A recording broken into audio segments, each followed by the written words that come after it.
Alright, it is FrOzenSwipe here, and I got a game of Domination on Interchange for you guys. This is, of course, some Modern Warfare 3 gameplay, and this is literally like my fourth game playing this game. Well, fourth game in Modern Warfare 3, if you know what I mean.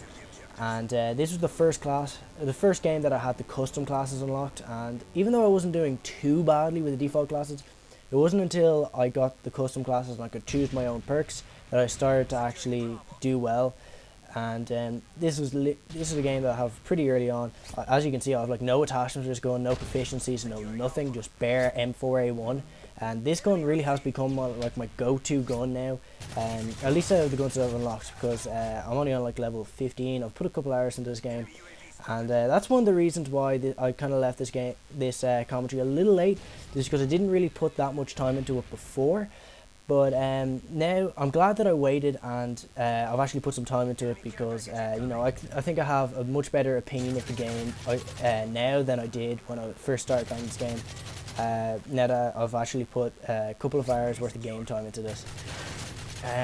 First thing that I just want to say is that this game is recorded with the in-game theater mode, and you will see this a couple of times, and something that I find kind of annoying with the theater mode in this game is that for some reason sometimes the theater mode will try to predict where you're going to look, and it'll do this weird kind of wobble thing, which is really weird. Hopefully Infinity Ward do something to fix that.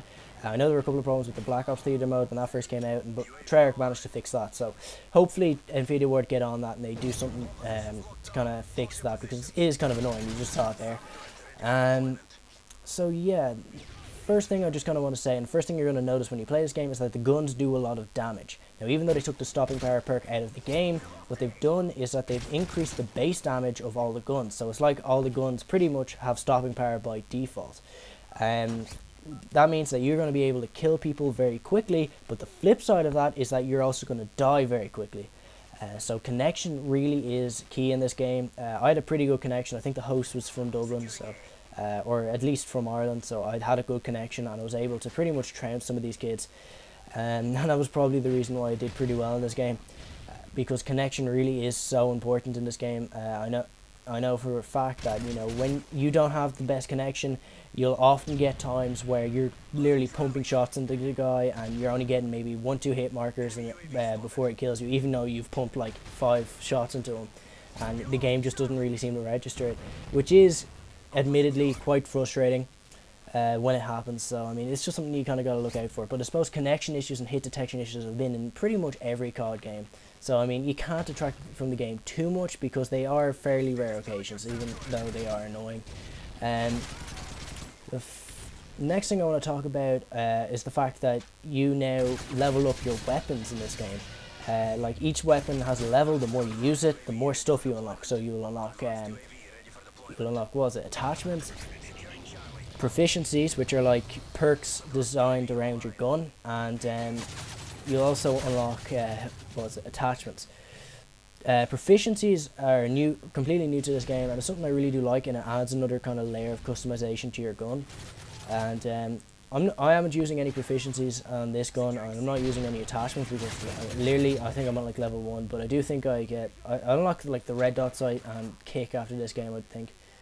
I'm not too sure, but the more you use your gun, obviously the more it levels up. And if you are really dedicated or really devoted to one particular gun, and you manage to level it up all the way to level 31, then you're rewarded with a nice shiny gold camo, which I think is pretty cool. And it just kind of shows that you are this is like your gun. This is the gun that you use all the time, and there's a lot of ways to customize your gun now, and that's something I really do like that they've added to the gun customization.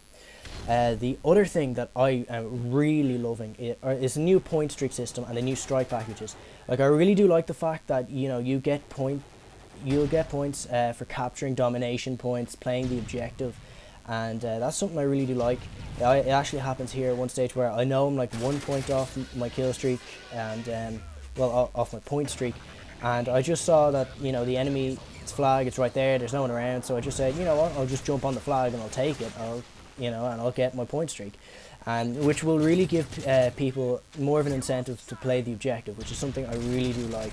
And it really does help you out, you know, the fact that you're getting more of a reward for actually trying to play the objective. The strike packages, I really am loving the different strike packages, because I mean you can change them up for, you know, what, depending on your playstyle or what kind of a player you are.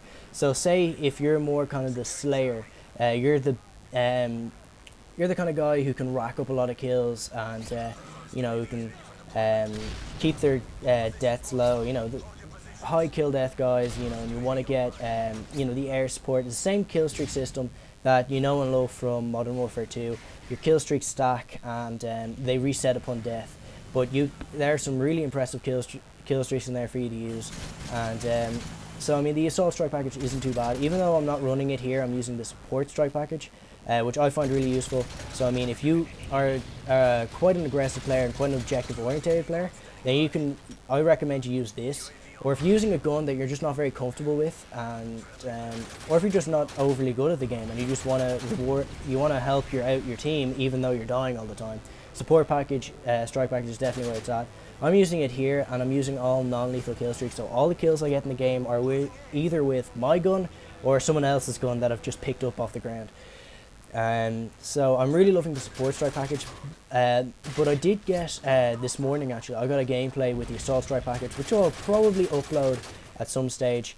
I'll probably upload in the next couple of days or so, just to kind of make up for the fact that you know, I've kind of left this a little late. So I mean, this gameplay is a little late to kind of call it a first impressions video. I think I'll probably call it like what I think of the game so far.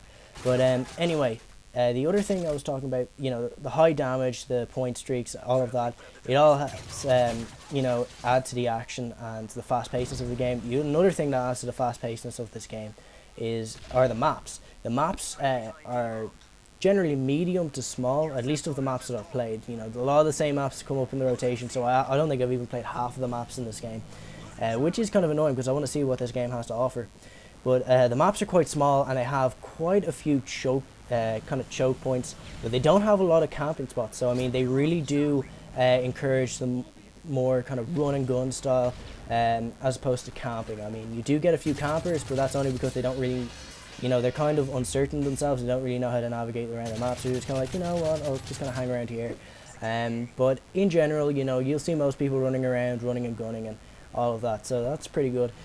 And that's something that I do like about this game. Now, before you guys even ask it in the comments, because I know what you're going to ask, do you think this game is better than Battlefield 3? Personally, I don't think it's better than Battlefield 3. But I do enjoy it heavily. I really do enjoy this game. You'll probably be seeing a lot more Modern Warfare 3 from me than you will Battlefield 3. For one very, very simple reason. I'm just a lot better at COD than I am at Battlefield. I'm not a Battlefield player. I find it a lot harder to get gameplays in Battlefield 3, whereas I find it quite easy to get gameplays in Modern Warfare 3. So that's really what it comes down to for me. Don't worry, I will still be posting Battlefield games, but for the most part, it's going to be Modern Warfare 3. But I am not giving up on Battlefield by a long shot. Anyway, I hope you've enjoyed, and this has been FrOzenSwipe. Obviously, if you're still watching through all my rambling, thanks for watching.